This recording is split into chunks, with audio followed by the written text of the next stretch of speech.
of all, of course I'm troubled by multinationals in the sense that I would rather have a world in which there were a larger number of small companies. The question at issue is not that. The question is, what are your alternatives and how do you promote such a world? One of the major reasons you have multinationals and large companies now is precisely because of the role which government plays. Here is Chrysler. Get back to it. The chairman of Chrysler is spending full time, has hired a whole group of lobbyists in Washington. He is engaging in a political campaign to get the government to bail him out. Mm-hmm. Now, is that a productive use of effort? If he weren't doing that, if he isn't bailed out, will the effect be that Chrysler will disappear? Not at all. Most bankrupt companies come back into operation with a new management and a clean financial slate and are more efficient. The fact that Chrysler goes bankrupt doesn't mean that his factories are going to go up in smoke. If they're worth using, they'll be bought by other people to be used. Like GM? And in fact, you'll have a strong... They might be. Doesn't that bother you? As compared with what? As compared to have the government own the factory and produce it? You know, can Sears buy Kmart too in your Of course. You think so? Sears has been one of the great protectors of the consumer all during its existence. As a matter of fact, you say, can Sears buy Kmart? The way Kmart has been growing, the question is going to be, can Kmart buy Sears? Yeah. All right, but that's an example. Now take that. In other words, you really want the Justice Department out of this too, huh? I mean, you don't have any problem at all with a the most effective antitrust measure you could take in this country would be complete free trade. And the biggies will eat up the little ones? That is not We've true. already seen the demise of them. Excuse me, that has never happened. There have been very careful studies made of what has happened to the concentration of industry in this country over the past 100 years. And except in those areas where government has stepped in, it is not true that the biggies have eaten up the smallies. In fact, it's often been the other way. And Kmart is a good example. It started from nothing. Sears was already a major conglomerate. Mm-hmm. And Sears has been losing ground and going downhill, and Kmart has been rising. All right, just one question before this audience is anxious to ask you. When you sit in your study and throughout your career as a professor, you've met students and you've probably dealt with every kind of question, stupid through. I guess I want to know whether you've ever been tempted to become politically revolutionary. Here's my question. When you see around the globe the maldistribution of wealth, the desperate plight of millions of people in underdeveloped countries, when you see so few haves and so many have-nots, when you see the greed and the concentration of power within, did you ever have a moment of doubt about capitalism and whether greed's a good idea to run on? Well, first of all, tell me, is there some society you know that doesn't run on greed? You think Russia doesn't run on greed? You think China doesn't run on greed? What is greed? Of course, none of us are greedy. It's only the other fellow who's greedy. The world runs on individuals pursuing their separate interests. The great achievements of civilization have not come from government bureaus. Einstein didn't construct his theory under order from a bureaucrat. Henry Ford didn't revolutionize the automobile industry that way.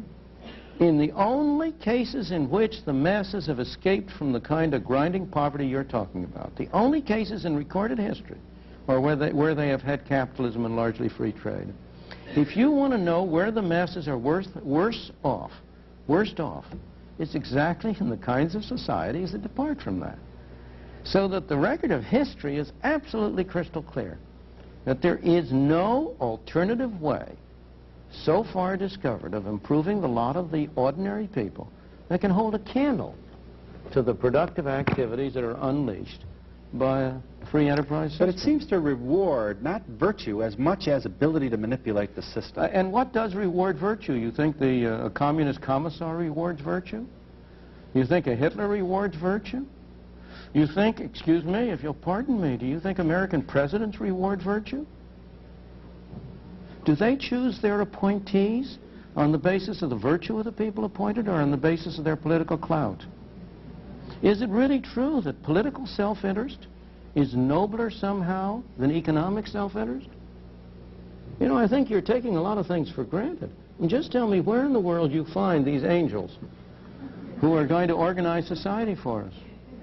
Well, I don't even trust you to do that. We'll be let back. alone myself. One of the nice things about having your own show is when you're able to say at any time, we'll be back in just a moment.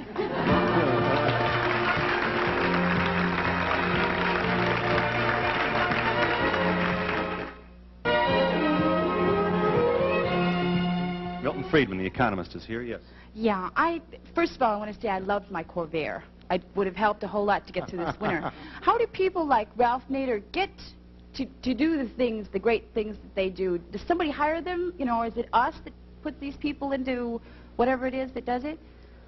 Of course it's we who do it. We do it by providing them with assistance. We do it by providing them with political clout, by electing people whom they recommend. And that's a good thing. I don't object to that. We want a free society, a free democracy, in which if a Ralph Nader has certain views, he ought to be free to express them.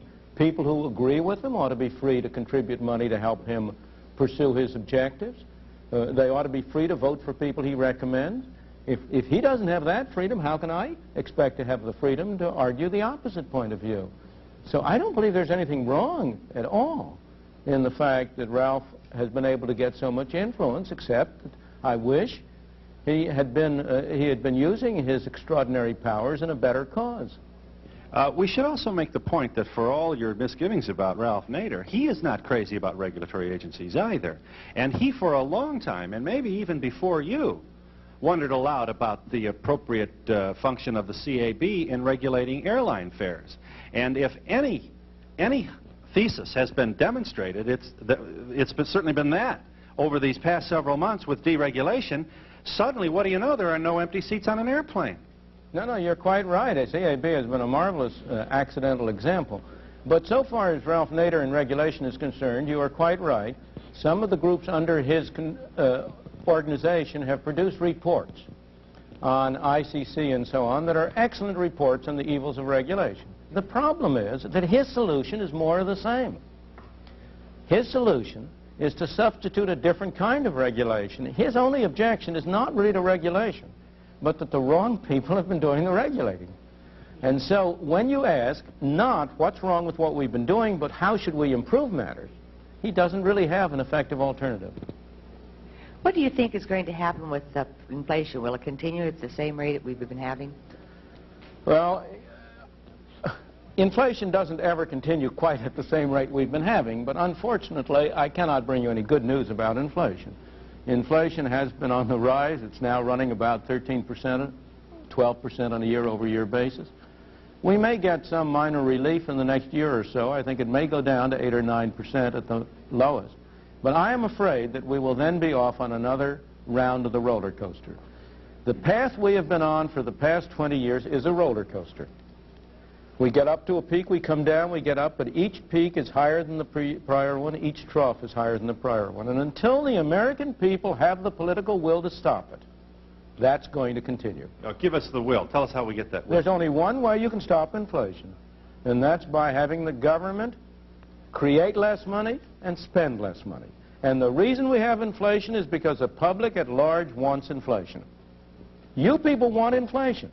You don't say so. No one of you will say, I want inflation. But I ask you, do you want the prices at which you sell things to go down?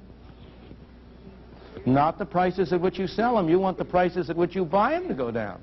What everybody wants is for the prices of the things he buys to go down and the prices of the things he sells to go up. But that's a neat trick if you can manage it. But isn't it good old Adam Smith? Isn't that what he... Of course, it's good old Adam Smith, provided you have a control in terms of the total amount of money available. But it's not good old Adam Smith for those printing presses to be pouring out paper money, which you and I and the government in particular can use. We don't create inflation by our personal behavior. We create inflation by getting our legislators, the people in Washington, to vote for more and more spending, and by objecting to extra taxes, and therefore by having it financed by printing money. Right. Let me just ask you one more basic question here, and I promise we'll get this audience in the act here. Did Adam Smith, or do you, how do you feel about this desperate need to grow? We have We have no desperate need to grow. Oh, we do. We brag about our gross national product. It's going to be We a don't trillion. have a desperate need A to guy's grow. got 2 franchises. He wants 6. A man has 3 hamburger stands. He wants 12. We have no desperate need to grow. We have a desperate desire to grow. And those are quite different. I believe that the level of growth in this country ought to be whatever people want it to be. If the people at large, if each and every person separately was satisfied with where he is and didn't want to grow, fine. I have no objection. I don't want to impose growth on anybody. I want people to be free to pursue their own objectives. But it so happens that the American people have been a very dynamic, forward-looking people, and they have wanted to improve their conditions. But they haven't been wanting to stay But does still. numbers necessarily improve it? Hasn't the last 30 years demonstrated that demonstrated that hasn't worked? No, we haven't had an increase in numbers, and the last 30 years has not demonstrated that. Most people in this country are better off today than they were 30 years ago, although they're worse off than they were 6 or 7 or 8 years ago. All right, just one, let me chase you down one more time on this. General Motors wants to grow as well.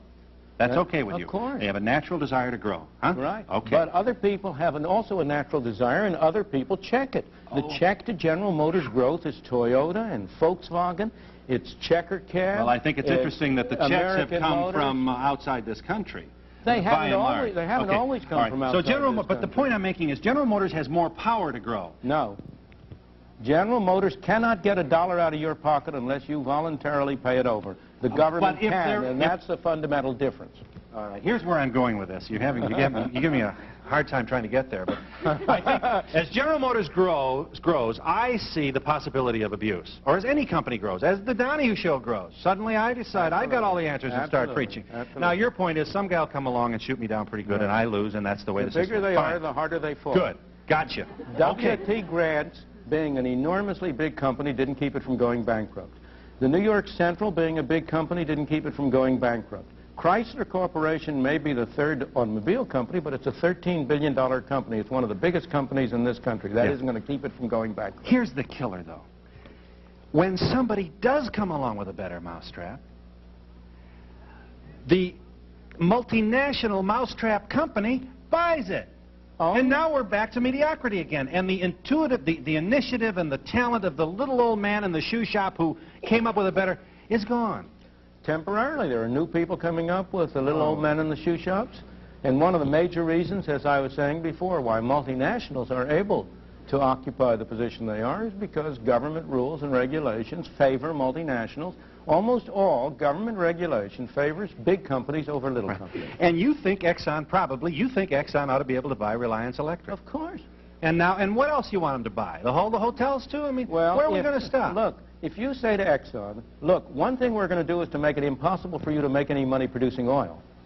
What do you think their stockholders have a hard want them time to do? getting the American people to First agree of all, with that type of thing. First of all, Exxon doesn't buy anything. There isn't any Exxon. There are people. Exxon is a corporation owned by individual people. It's the stockholders of Exxon who ultimately are buying it. And if they don't like what Exxon is doing with their money, they have a perfectly good alternative. They can sell the stock. And as the stock went down, if the stockholders didn't like it, it would pay somebody to change the policy which Exxon is following. We have a far greater degree of control over what Exxon does than we have over what a lot of our government corporations do. Milton Friedman returns in a moment.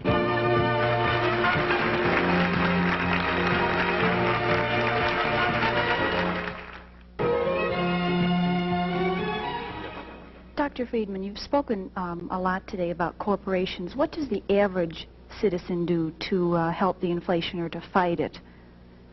There is nothing the individual citizen can do to help or fight inflation in his personal behavior. All attempts to tell you it's the consumer who's doing, the wasteful consumer who's producing inflation is an attempt by the government to shift the blame to somebody else. As a citizen, you can do a great deal. As a citizen, you can exercise your influence on your congressman at the elections to try to elect people who are committed to cutting government spending. As you may know, a group of us have been working for a long time on constitutional amendments to set a limit to total spending. Such amendments have now been passed in 5 states.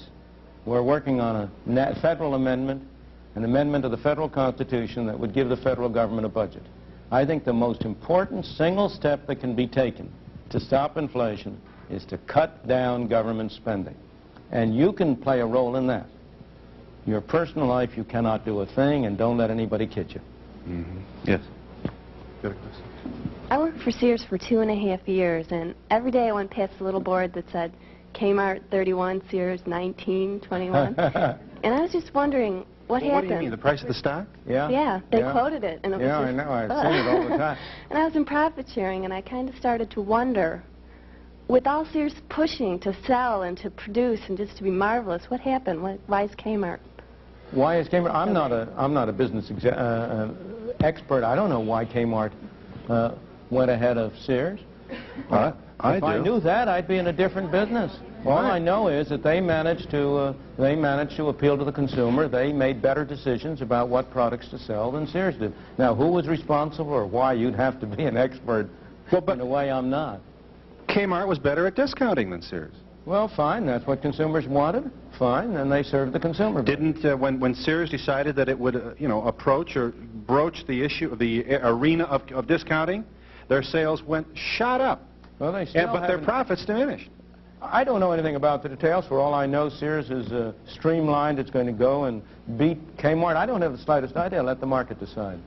The oil-rich Arabs are buying an awful lot of businesses in this country and farmland and things. Do you think it'd be wise for this country to institute law like Mexico did in the 50s and 60s, where it required that any company and land had to be at least over 50% owned by residents in the country?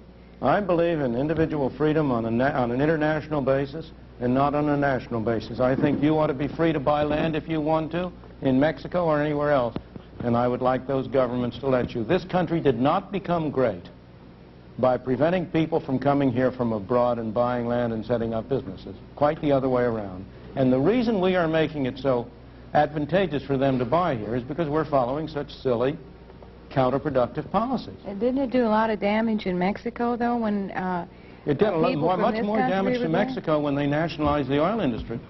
On the contrary, their measures to keep foreigners from acquiring assets in Mexico did a great deal of harm to Mexico, not good. Yes. You must distinguish between what looks on the surface and what it really is underneath. Over here. Why is it we have so many millionaires and everything in the United States, and we still have so many impoverished people who try to get up into the world? Why is it we have this lack of money where people who can't support themselves decently and get a decent job, where all these big men are up on top making oodles and oodles of money? They don't need it. They can only eat that much, sleep in the bed. And what do you suppose they do? If they don't eat it and don't use it, what do you suppose they do? They hoard it. They hoard it and invest hoard it. You mean they put it under their pillows? That's right. No, they keep investing it. Investing it in what? That's right, yeah. What are they invested in? Well, in oil and everything, where, I mean, all these other people who are What are they invested in? Don't get off the subject. No. What are they invested in? Well, they invested in a lot of different things that the little people need.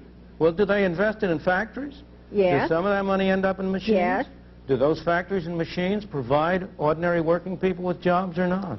What do you suppose the productivity of this country would be and of the wage rate would be if the total amount of capital in this country today was what it was 100 years ago? Where do you suppose the improvements in productivity come from except from the investment by people of their savings? But let me go to your fundamental question. First place, nirvana is not for this world. There is no paradise.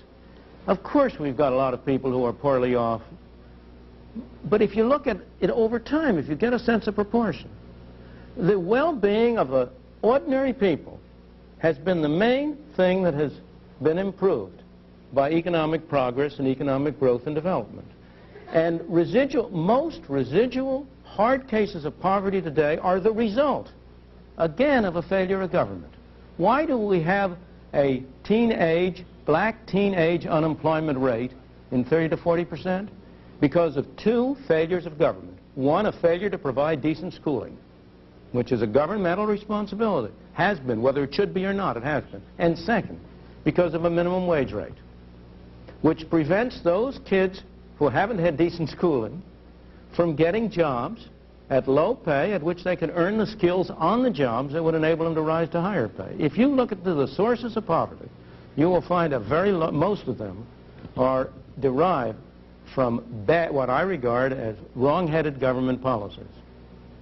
Why I'm trying to look ahead because I'm almost going to retire. Yes? And it's pretty Social hard Security making you is a go very- now before, you know, you retire. You're covering a lot of issues here. I might say, if Phil will pardon me, I'm going to cover all of these issues.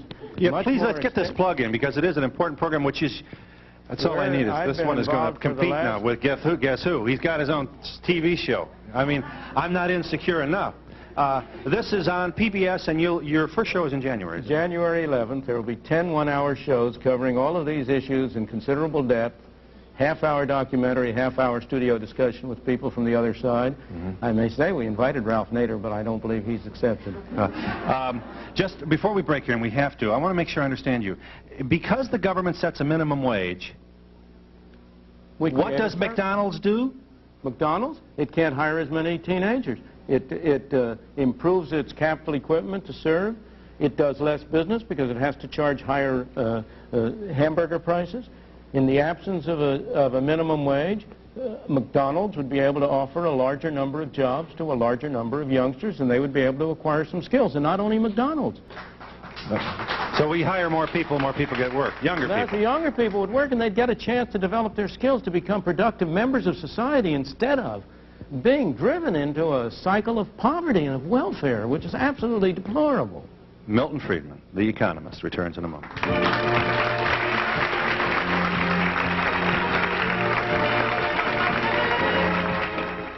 I want to know if you charge a lot for your services. In other words, how much do you get As paid? much as the market will stand. I believe in a market price, and I tell you something. I think people value what they get at what they pay for it. And what are you doing with your money? That is my business and not yours.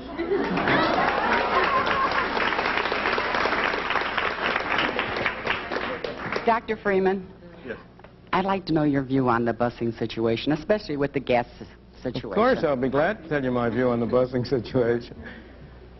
The general, very little time. The fundamental idea is that people should be free to choose. That's the title of our TV series, incidentally, is Free to Choose. They should be free to choose whether they want to send their child to this school or that school or any other school. And the way to do it is to introduce a voucher scheme so that people can have freedom to choose. I am not in favor of compulsory busing. I am not in favor of compulsory integration. I am in favor of freedom. What'd you say about voucher? The voucher what? I would have a voucher system. You said I had to keep it brief, so I can Yeah. only mention it. A system under which parents who chose not to send their child to a particular public school would be entitled to a payment like the GI Bill of Rights, a voucher which they could use at any school of their choice. You know what I'm going to do? I'm going to open a school. Very good. And I'm going to Wonderful. hire an advertising agency. Well, wonderful. And then I'm we'll- going to have cheerleaders saying, go to Donahue High, because it's got the best football team, and I'm going to get all these vouchers, Tell me. and I'm going to have the biggest super Tell me. school in the whole county. Wonderful. Marvelous. I don't know if it's wonderful. If you can succeed, you cannot succeed by advertising what's not true. Ford Motor Company couldn't sell an Edsel that way, and I don't think even Phil Donahue could sell lousy education that way. Yes. You know, Doctor? people think the public at large are a bunch of stupid people. They're not. Yeah. Doctor, is there anything the average citizen can do to protect himself from the ravages of the rising inflation? Unfortunately, there is very, very little he can do. I hate to say this, and yet it's true. The most effective protection against inflation is high living. How do you mean that? How do you mean that?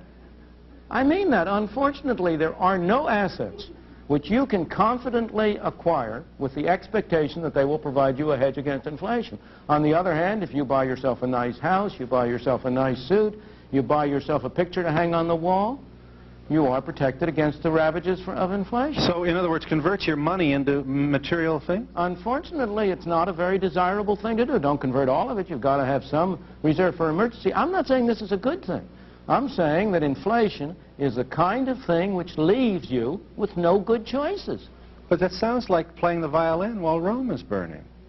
Well, tell me the alternative. The question was not what the nation ought to do. Yeah. I have no difficulty in saying what our governmental policy ought to be to end inflation. That's a different question. The question is, what can I as an individual do? And unfortunately, given the uncertainty of inflation, given the fact that real estate has proved a good hedge and it's proved a bad hedge, that stocks have proved a good hedge and they've proved a bad hedge, that government bonds are a snare and a delusion, that they have proved a very, very poor investment for the poor suckers who were induced by Uncle Sam to come into them. Unfortunately, there is no good way in which the ordinary citizen, the ordinary person, can really protect his assets against inflation. Dr. Friedman, I wanted to point out that a lot of people will agree that medical care costs are terribly expensive these days, and some hospitals that I know of, particularly in the South, have cost containment programs that are voluntary. Are these feasible? And if they are, why don't other businesses start them? Well, in the first place, every business has a cost containment program. There is no business in this country that doesn't unless it's on the verge of bankruptcy. In the second place, in all of these questions, one shouldn't look at the symptoms. One ought to go back and ask what the sources are. The reason why medical costs have been rising so rapidly in the country is, again, I sing the same old tune, but it happens to be true. Because whereas some 15 or 20 years ago, government spending on medical care accounted for something like 10–20% of the total amount spent on medical care, that was mostly in public health and for veterans, today it amounts to something like 40% or more of the total spending, and that's what's been driving these prices up. Milton Friedman returns in a moment.